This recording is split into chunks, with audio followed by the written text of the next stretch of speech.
Well, look at this beauty. Is this not the cutest thing you've ever seen? No, I'm just kidding. This is a beautiful reptile, the tegu lizard, but it's one that is potentially causing a problem here in Georgia. If you're a pet owner and love to have those pets at home, I'm hoping and assuming you're a responsible pet owner, knowing about that thing and how long it's going to live and what kinds of things it needs to be taken care of. However, that lizard has found itself here in Georgia because of irresponsible pet ownership and maybe getting out from exotic species cages. And I want to introduce you to somebody that knows a thing or two about the tegu lizard. That's John Jensen. Hey, John. Hey, Nick. Good to be with you today. Glad to be here. Oh, man, thanks so much for joining us. John is an expert in wildlife biology and the tegu lizards. And John, Georgia DNR believes that this guy is a potential problem here in Georgia. I would look around South Georgia and think this is a beautiful, warm habitat for this guy. However, from an agricultural standpoint and a wildlife management standpoint, we've got some issues. John, what's the problem potentially with this guy in Georgia?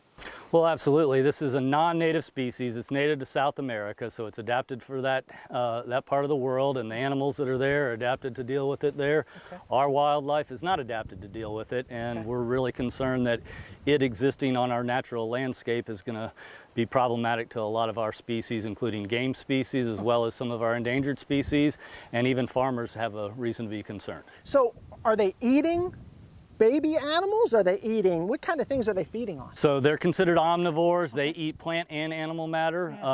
They're not very good climbers, so most of what they're eating is pretty low to the ground.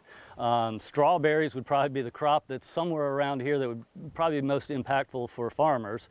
They definitely love eggs, and so we have a lot of concern about their impact on poultry farms, which are definitely quite abundant in this area. Interesting. That we know that they'll take gopher tortoises, hatchling gopher tortoises. They'll eat anyone's eggs. We've got documentation of them eating eggs from alligator nest.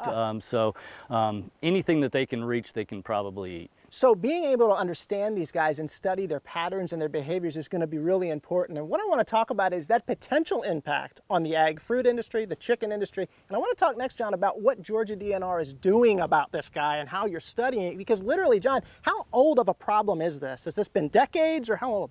We actually just learned of this problem July of last year, 2018. But since we've been talking to some of the locals around here, we think this problem has been going on for at least a couple of years prior to that. Interesting. And here on the Farm Monitor, we're bringing this up and bringing it to your attention to study this. So John, let's go and find out what y'all are doing to study this guy. We'll go there next. Well, what we're looking at right here is a burrow that was been created by the tegu lizard. You know, they get into burrows and they create their own burrows, according to John. And John, we're talking about this being an emerging issue. Really, within the past year or so, Georgia DNR is starting to study this, and we're bringing it to you now. John, we're standing by a have-a-heart trap. Yep. What kinds of things are you all doing to understand this problem and understand this species?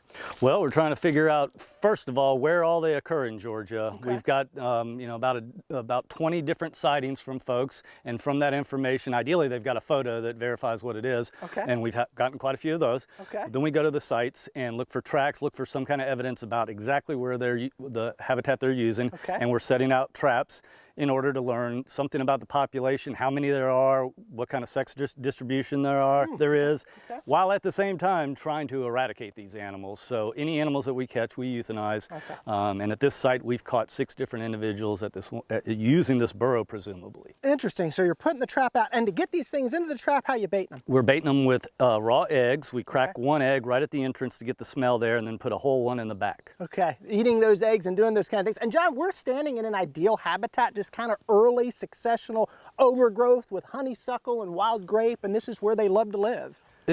That's what we're learning, but we don't know if this is truly ideal. This is just where we've caught them. We haven't caught enough to really say for sure if this is, ideal or not.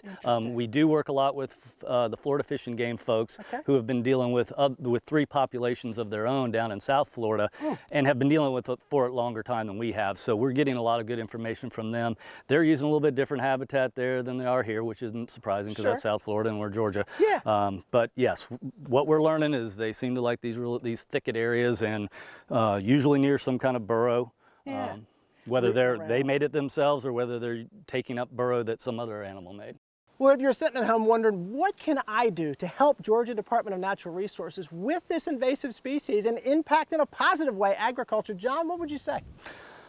First and foremost is to report sightings of them. If you see them, we need to know about it. That helps us locate places to potentially trap.